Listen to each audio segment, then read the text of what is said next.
तर काँग्रेसच्या आजच्या मोर्चाला पोलिसांकडून अजूनही परवानगी मिळालेली नाही आहे। बीकेसी मधील अदानी कार्यालयावर काँग्रेसने मोर्चाचं आयोजन केलेलं आहे। वर्षा गायकवाड यांच्या नेतृत्वाखाली हा मोर्चा काढला जाणार आहे। दरम्यान या मोर्चाला अजूनही परवानगी मिळालेली नसल्याची माहिती मिळते आहे। तर यासाठी वर्षा गायकवाड यांनी पोलीस आयुक्तांसोबत एक बैठक देखील केली आहे। वाढीव वीज बिलावरून वर्षा गायकवाड बीकेसी मधील अदानी कार्यालयावर मोर्चा काढणार आहेत।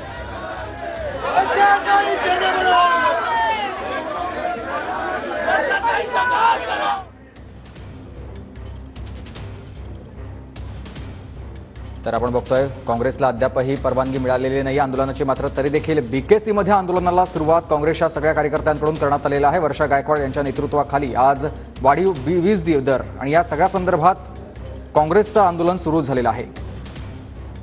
अद्यापही मोर्चाला परवानगी दिलेली नाहीये आणि तरी देखील काँग्रेसच्या सगळ्या कार्यकर्त्यांकडून बीकेसी मध्ये आंदोलनाला सुरुवात झालेली आहे। सरकार विरोधात घोषणाबाजी केली जाते।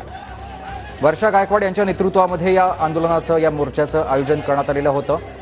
पोलीस आयुक्तांसोबत एक बैठक देखील वर्षा गायकवाड यांनी घेतली, मात्र परवानगी नाकारली आहे। तरी देखील बीकेसी मध्ये आता या आंदोलनाला सुरुवात झालेली आहे। मोर्चाला परवानगी नाकारल्यानंतर आंदोलनाला सुरुवात झालेली आहे। काँग्रेसचे कार्यकर्ते पदाधिकारी या आंदोलनामध्ये सहभागी झाले। तर विजय गायकवाड माझे सहकारी आपल्याला याविषयी अधिक माहिती देतात। विजय, तुम्ही बरोबर आहे। अदानीच्या कार्यालयावरती हा मोर्चा काँग्रेसकडून काढण्यात येणार होता। वाढीव वीज बिल आणि स्मार्ट मीटरच्या संदर्भामध्ये मात्र पोलिसांनी परवानगी नाकारली।